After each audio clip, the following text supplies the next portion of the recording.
नमस्कार, सुप्रभात। आपका बहुत स्वागत है इंडिया वॉइस पे। मैं हूं आपके साथ समृद्ध मिश्रा। बुलेटिन की शुरुआत करते हैं पहली खबर के साथ। आपको बता दें किस तरीके से पूर्व पीएम खालिदा जिया का 80 वर्ष की उम्र में यहां पर निधन हो गया। बड़ी खबर आपको बता रहे हैं जो फिलहाल सामने निकल के आ रही है, जहां पर बांग्लादेश की पूर्व पीएम खालिदा जिया का यहां पर निधन हो गया। लंबे समय से बीमार के चलते ढाका अस्पताल में भर्ती थी। 80 वर्ष की उम्र में जो है उनका निधन ये जो है बताया जा रहा है। आपको बता दें बांग्लादेश की राजनीति में शोक की लहर देखने को मिल रही है। बीएनपी प्रमुख और पहली महिला पीएम रही है खालिदा जिया।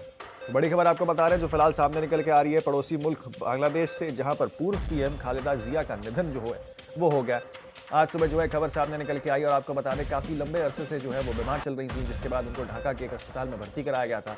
80 वर्ष की उम्र में जो है उनके निधन की खबर जो है फिलहाल सामने निकल कर आ रही है, जिसके बाद पूरे बांग्लादेश में शोक की लहर देखने को मिल रही है। तो बांग्लादेश की पूर्व प्रधानमंत्री और बांग्लादेश नेशनलिस्ट पार्टी यानी कि बीएनपी की प्रमुख बेगम खालिदा जिया का आज सुबह ढाका के अस्पताल में 80 वर्ष की उम्र में निधन हो गया। वे लंबे समय से बीमार चल रही थी और कहीं ना कहीं गंभीर स्वास्थ्य समस्याओं से जूझ रही थी और कई महीनों से इलाज उनका चल रहा था। उनके उपचार के बावजूद उनकी हालत बिगड़ती गई और आखिरकार उन्हें अंतिम सांस जो है उन्हें मिल ली। उनके निधन की पुष्टि बीएनपी ने यहाँ पर की है और ये बांग्लादेश की राजनीतिक दुनिया में एक बड़े युग के अंत के रूप में इसे यहाँ पर देखा जा रहा है।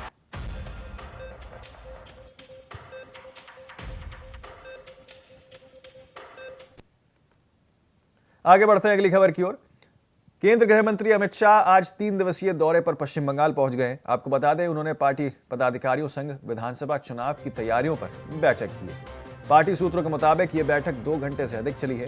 केंद्रीय मंत्री सुकांत माजुमदार ने बताया कि बैठक में राज्य के नेताओं ने शाह को अगले साल होने वाले चुनावों की तैयारियों के बारे में जानकारी दी है। कहा कि इस बार तृणमूल कांग्रेस निश्चित रूप से सत्ता से बाहर हो जाएगी। और आपको बता दें कि मात्र शाह ने 3 दिवसीय दौरे पर यहां पर जो है पश्चिम बंगाल पहुंचे।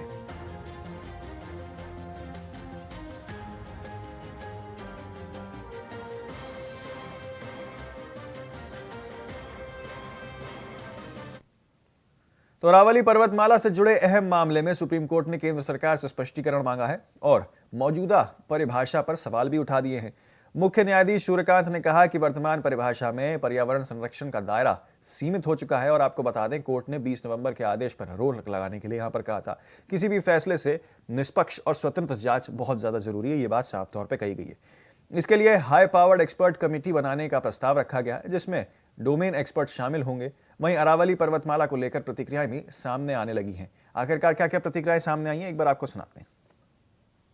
अरावली पहाड़ियों को लेकर के जो कंट्रोवर्सी पैदा हुई थी, मैं सबसे पहले तो सुप्रीम कोर्ट का फैसले का स्वागत करता हूं कि उन्होंने पिछले फैसले को स्टे कर दिया है। जो महत्व मिला इस अरावली को लेकर के पूरी देश की और पूरे प्रदेशों की आम जनता के अंदर जो आक्रोश पैदा हुआ, लोग सड़कों पे आए, प्रदर्शन किए, एक मैसेज दिया कि इस फैसले को हम बर्दाश्त नहीं करेंगे, क्योंकि ये आने वाले फ्यूचर के लिए भी और वर्तमान स्थिति के लिए भी उचित नहीं है। ये अवसर है सरकार के लिए भी, केंद्र सरकार के लिए भी, मंत्री जी के लिए भी। मैंने पहले भी कहा था हमें इसमें कोई राजनीति नहीं करनी है। ये मेरा 5वां रिकॉर्डिंग है ये आपके सामने, और मैंने लगातार कहा कि हमें राजनीति नहीं करनी है, पर आपको खुद को अपना विचार बदलना पड़ेगा। जो आपने सहिष्णुता में जो फैसला करवाने का प्रयास किया था, उससे लोगों में बहुत, आपके खुद के जिले में जहाँ से आप चुनाव जीत के आते हैं वहाँ बहुत आक्रोश है, क्योंकि माइनिंग शुरू हो जाएगी वहाँ पर। अरावली में जिस तरीके की सुप्रीम कोर्ट का फैसला विशेषज्ञों की समिति के आधार के ऊपर लिया गया था, उससे सरकार के फैसले और विशेषज्ञ समिति की रिपोर्ट के ऊपर पूरी तरीके से सुप्रीम कोर्ट ने रोक लगा दी है और सुप्रीम कोर्ट के द्वारा पूर्व की गई टिप्पणियों पर भी रोक लगा दी गई है। इससे ये स्पष्ट है कि सुप्रीम कोर्ट ने इस मामले को बहुत ही गंभीरता से लिया, जनता की आवाज को सुना, अरावली की पुकार को सुना और अरावली खनन माफियाओं के हवाले होने से बची है। आगे भी हम उम्मीद करते हैं कि सुप्रीम कोर्ट अपना जनवरी में जो फैसला सुनाएगा वो जनता की भावनाओं के अनुरूप अरावली पर्वतमाला पूरी की पूरी सुरक्षित रहे, ये फैसला आएगा। दूसरा जो फैसला है कि उन्नाव में जो पूर्व बीजेपी विधायक जो जमानत मिली थी रेप के केस में, उसके ऊपर भी वापस स्थगन देकर के सुप्रीम कोर्ट ने न्याय दिया है। और मैं समझता हूं कि ऐसे जो व्यक्ति हैं जिनके ऊपर रेप के केस हों, उनकी जमानत को वापस रोक लगा करके सुप्रीम कोर्ट ने आम जन में न्याय के प्रति विश्वास पैदा किया है। आज सुप्रीम कोर्ट में बिल्कुल दूध का दूध पानी का पानी साबित हो गया। कुछ दिनों से पर्यावरण मंत्री भूपेंद्र यादव जी मुझ पर आरोप लगा रहे थे कि कांग्रेस पार्टी और खास तौर से अशोक गहलोत जी और मैं अरावली को लेकर राजनीति कर रहे हैं। आज सुप्रीम कोर्ट ने क्या कहा है कि ये जो परिभाषा मोदी सरकार लगी हुई थी अरावली पर्वत और पर्वतमाला की परिभाषा बदलने में, कि ये कहने के लिए कि सिर्फ 100 मीटर की ऊंचाई के ऊपर पर्वतमाला माना जाएगा और जो छोटे छोटे पहाड़े हैं, छोटे छोटे टीला होता है, टेकरियां होती हैं, जो छोटे पहाड़ होते हैं, उसको अरावली की परिभाषा में नहीं शामिल किया जाएगा। हमने ये मुद्दा उठाया, मीडिया में भी उठा, कई अखबारों में, इंडियन एक्सप्रेस, राजस्थान पत्रिका, सभी और सारे सिविल सोसाइटी नागरिक संस्थाओं ने इस मुद्दे को, क्योंकि सब लोग चिंतित थे कि अरावली राजस्थान के लिए, दिल्ली के लिए, हरियाणा के लिए और गुजरात के लिए, खास इन 4 राज्यों के लिए, पर सारे भारतवर्ष के लिए एक हमारे भौगोलिक और प्राकृतिक धरोहर है ये, और इसको बिगाड़ने में लगे हुए थे। बचाने का कोई इरादा नहीं था, बेचने का इरादा था। आज अरावली पर्वतमाला के मामले में सुप्रीम कोर्ट के फैसले का हम स्वागत करते हैं। साथियों, जब भी जनहित के विरोधी फैसले होंगे तो हम पूरी ताकत से टकराएंगे। साथियों, हमारा दृढ़ संकल्प था और ये संघर्ष की शुरुआत थी। जब जब जनहित के विरुद्ध या विरोधी फैसले आएंगे, हम इसी ताकत के साथ लड़ेंगे। मोदी जी की और उनकी सरकार की जो गलत नीतियां थी, गलत सिद्धांत थे, पर्वतमाला को बेच के या वो खनन करना चाह रहे थे, जिसके विरुद्ध हम सब लोगों ने और कांग्रेस पार्टी ने इस लड़ाई की शुरुआत करी थी। उन सब लोगों को आज खूब खूब बधाई। और आने वाले साथियों समय में जब भी इस तरीके का कोई भी फैसला आएगा तो हम लोग उसका घोर विरोध करेंगे और मजबूती से लड़ाई लड़ेंगे, इनकी ईंट से ईंट बजा देंगे। धन्यवाद साथ। रायपुर में कवि कुमार विश्वास ने बांग्लादेश में जारी अशांति को लेकर अपनी प्रतिक्रिया दी है। उन्होंने कहा कि बेहद दुखद है और भारत सरकार को इस मामले में कठोरता से संज्ञान लेना चाहिए।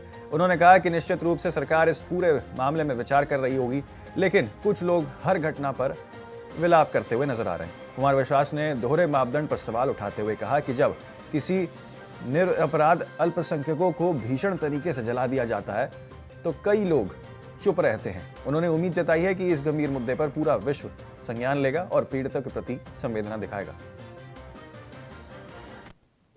बहुत ही दुखद है और भारत सरकार को उसका संज्ञान लेना चाहिए। बहुत ही दुखद है और भारत सरकार को उसका संज्ञान लेना चाहिए, कठोरता के साथ लेना चाहिए और निश्चित रूप से सरकार सोच भी रही होगी। और मैं पूरे विश्व के उन लोगों से अनुरोध करना चाहता हूं जो किसी भी एक छोटी सी घटना पर या बड़ी घटना पर, मनुष्य की हानि तो हानि है, बहुत अधिक विलाप करते हैं। भारत में भी एक बड़ा वर्ग है जो बहुत अधिक इन बातों पर विलाप करता है। उन्हें वहां के एक युवा नेता की अज्ञात हमलावरों द्वारा होने वाली हत्या पर तो चिंता है। गाजियाबाद के वेव सिटी में भारतीय किसान यूनियन टिकैत के राष्ट्रीय प्रवक्ता और किसान नेता राकेश टिकैत का आगमन हुआ। इस दौरान उन्होंने संगठन को मजबूती देने हुए नवजीत सिंह को भारतीय किसान यूनियन का प्रदेश सचिव नियुक्त किया। कार्यक्रम को संबोधित करते हुए टिकैत ने कहा कि संगठन का विस्तार किसानों की आवाज को मजबूत करने के लिए किया जा रहा है। उन्होंने किसानों की आय, फसलों के उचित दाम, बिजली पानी, बेरोजगारी और महंगाई जैसे मुद्दों पर सरकार को घेरा है। टिकैत ने स्पष्ट किया है कि संगठन पूरी तरीके से किसानों के हित में काम करता है और कार्यक्रम में बड़ी संख्या में किसान और पदाधिकारी मौजूद रहे, जिसमें क्षेत्र में खासा उत्साह भी देखने को मिला है।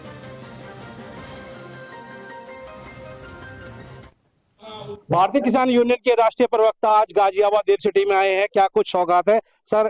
प्रदेश सचिव बनाए जा रहे हैं, क्या देश में अब प्रदेश में देखने को मिलेगा नया? यहाँ की कमेटी ने तय करा है, जो भी पद इनको दिया है वो विधिवत रूप से इनकी घोषणा हो जाएगी, यहाँ से प्रस्ताव जाएगा और इनको 2, 3, 4, 5 तारीख में जो भी होगा उनसे लेटर आ जाएगा। अपने काम करें और दूसरे ज्यादा काम में अहमियत दे। इनको जिम्मेदारी दी गई होगी, यहाँ के लोगों ने सोचा होगा कि इनको बड़ी जिम्मेदारी दे के और हम काम करवाएंगे, तो फिर ये गाजियाबाद नहीं, फिर पूरा प्रदेश है, पूरे प्रदेश में अपना जाए, अपना काम करें। जो भी इनको जिम्मेदारी दी जाएगी वह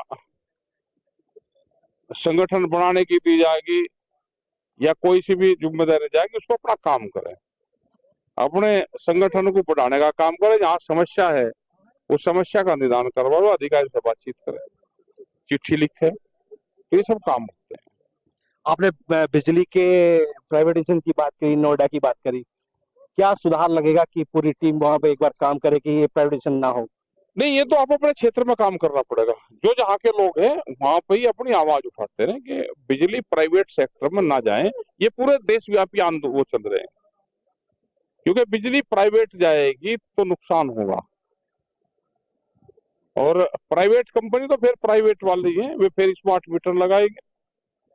यहाँ पे तो लगे हुए ना, बहुत जो शहरीकरण है वहां पे भी स्मार्ट मीटर है।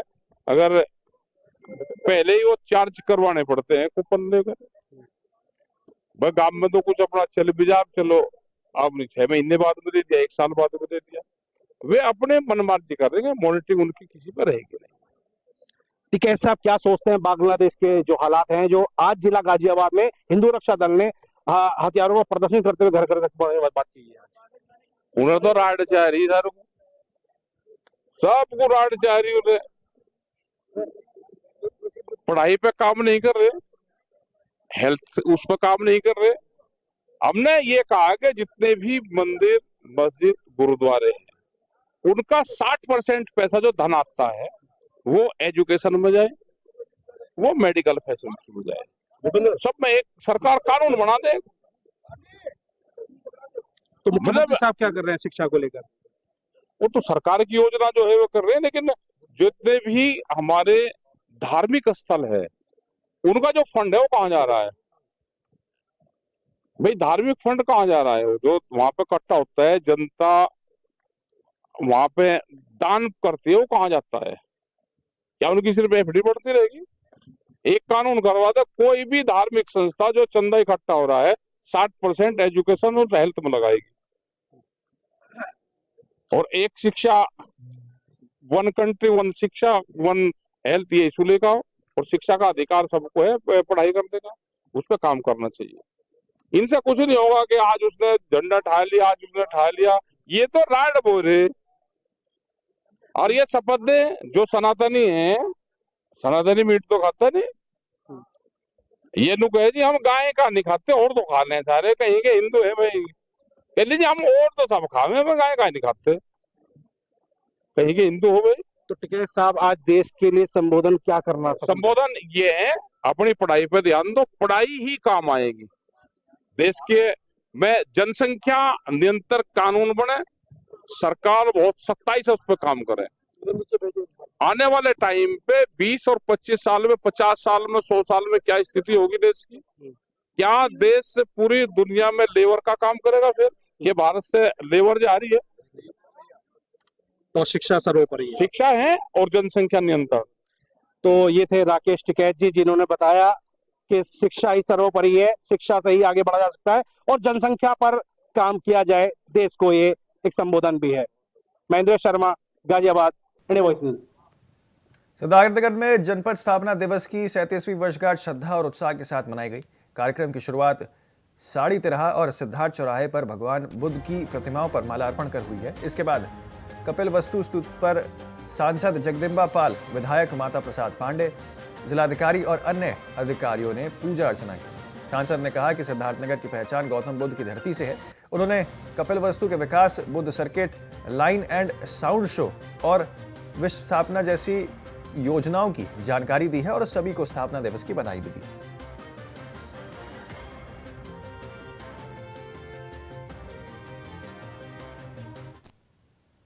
तथागत गौतम बुद्ध के इस धरती कपिल वस्तु पे, जहाँ भगवान गौतम बुद्ध पैदा हुए और 29 वर्ष राजा शुद्धोधन के उस राजप्रसाद में सुधोधरा माँ के साथ उन्होंने अपना बाल्यकालीन जीवन यहीं व्यतीत किया। ऐसे उस कपिल वस्तु को आज सिद्धार्थनगर जनपद के स्थापना दिवस पर सबसे पहले हम सब लोग, सभी जनप्रतिनिधि और प्रशासन स्तूप पूजन हुआ। भगवान गौतम बुद्ध के उन संदेशों पर एक गोष्ठी आयोजित हुई। बड़ी संख्या में पूरे प्रदेश से भक्तगण आए, बहुत भिक्षुओं का सम्मान हुआ और ये संकल्प कि ये समारोह नहीं है, बल्कि भगवान गौतम बुद्ध जो इस धरा से, इस धरती से पैदा हो करके और पूरे विश्व को उन्होंने बौद्ध धर्म दिया, जिससे करुणा, ममता, शांति, अहिंसा का संदेश पूरे विश्व में है कि विश्व में किसी भी समस्या का समाधान युद्ध से नहीं है, बल्कि गौतम बुद्ध से। ये बात आदरणीय नरेंद्र मोदी जी भी कहते हैं दुनिया के मंचों पे कि दुनिया ने युद्ध दिया, भारत ने गौतम बुद्ध दिया। तो उसी गौतम बुद्ध के आज हम जन्मस्थली पे जनपद सिद्धार्थनगर के स्थापना दिवस पर स्तूप पूजन कर रहे हैं। उनके मार्गों पे चलने का एक संकल्प ले रहे हैं और एक जो संदेश है वो केवल सिद्धार्थनगर जनपद का स्थापना दिवस या स्तूप पूजन नहीं, पूरे विश्व के लिए भगवान गौतम बुद्ध के दिए गए बौद्ध धर्म के संदेश करुणा, ममता, शांति, अहिंसा का यहाँ से पूरे विश्व में फैलेगा, इसका प्रसार प्रचार होगा और ये बौद्ध धर्म का उद्गम स्थली है। हम सब सौभाग्यशाली हैं। खबर अहमदाबाद से है, जहां पुलिस व्यवस्था को तकनीकी रूप से मजबूत बनाने की दिशा में एक बड़ा कदम उठाया गया। पुलिस कमिश्नर GS मलिक ने पुलिस रोल कॉल और मैनेजमेंट के लिए प्रमाण एसोसिएशन और एक्टिवेशन का शुभारंभ यहां पर किया है। आपको बता दें कि इसके साथ ही पुलिस संवाद सेंटर का भी लोकार्पण किया गया।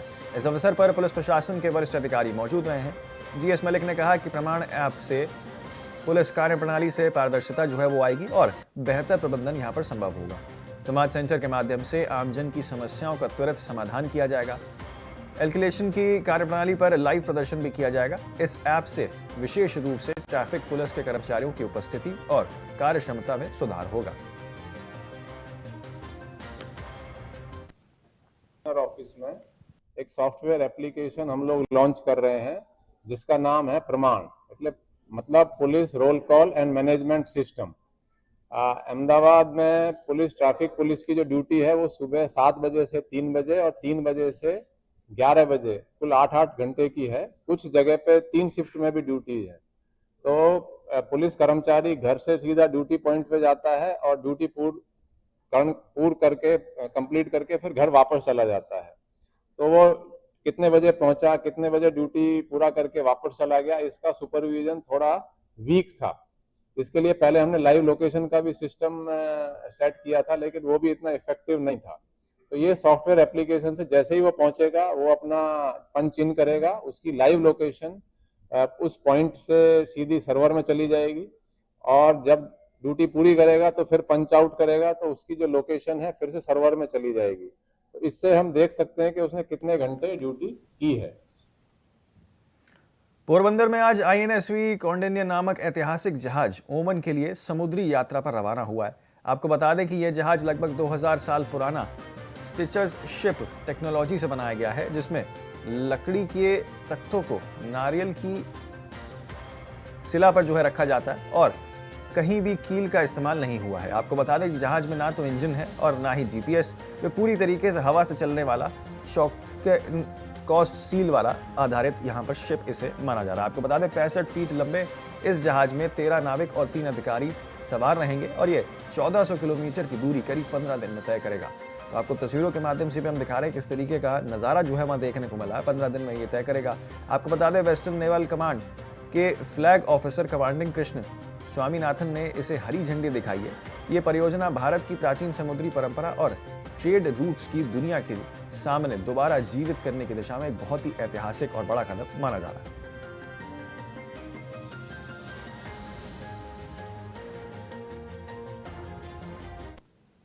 इंडियन नेवी ने हमें ये मौका दिया कि हम ऐसे यूनिक प्रोजेक्ट के साथ जुड़ पाए। एंड यूनिक बात इसमें यह है कि ये मॉडर्न टेक्नोलॉजी से नहीं बनी है बोट। आजकल की जो कन्वेंशनल मॉडर्न बोट्स होती हैं वो FRP और मॉडर्न टेक्नोलॉजीज के साथ बनाई जाती हैं। ये एक बहुत ही बेसिक टेक्नोलॉजी वुड और कॉयर रोप्स के साथ ज्वाइन करके ये बोट्स बनी है। And we are really looking forward for this expedition. हमने काफी ट्रेनिंग की है इसके लिए। पहले हमने हार्बर में ट्रेनिंग की, फिर हमने डे सॉर्टीज की एंड देन हम 5-6 दिन समुद्र में भी सॉर्टी काट के आ चुके हैं। एंड नाउ हम कॉन्फिडेंट हैं कि हम ये मस्कट का सफर जो कि 15 से 20 दिन का होने वाला है सफल होगा। ये जो रिस्टोरेशन किया गया है कि ये कितना पुरानी है ये? सो जो वो construction, I think he will answer the construction question.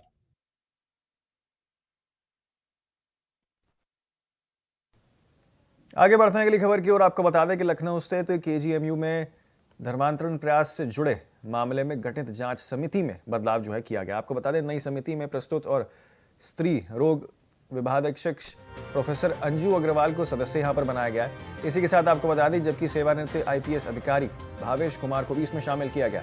मामले में आरोपी रेजिडेंट डॉक्टर के पहले यहां पर निलंबित किया गया था और उनके खिलाफ एफआईआर भी दर्ज की जा चुकी है। जांच समिति की बैठक सोमवार को हुई है जिसमें आपको बता दें आउटसोर्सिंग कर्मियों को लेकर लगाए गए आरोप गलत पाए गए।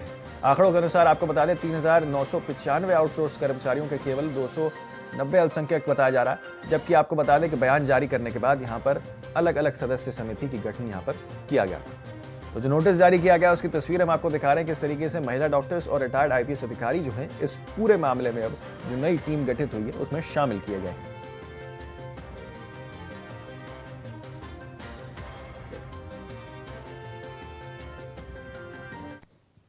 तो फिलहाल के लिए इस बुलेटिन में इतना ही। मुझे दें इजाजत, लेकिन जल्द लौटेंगे और तमाम खबरों के साथ। आप देखते रहें सिर्फ इंडिया वॉइस।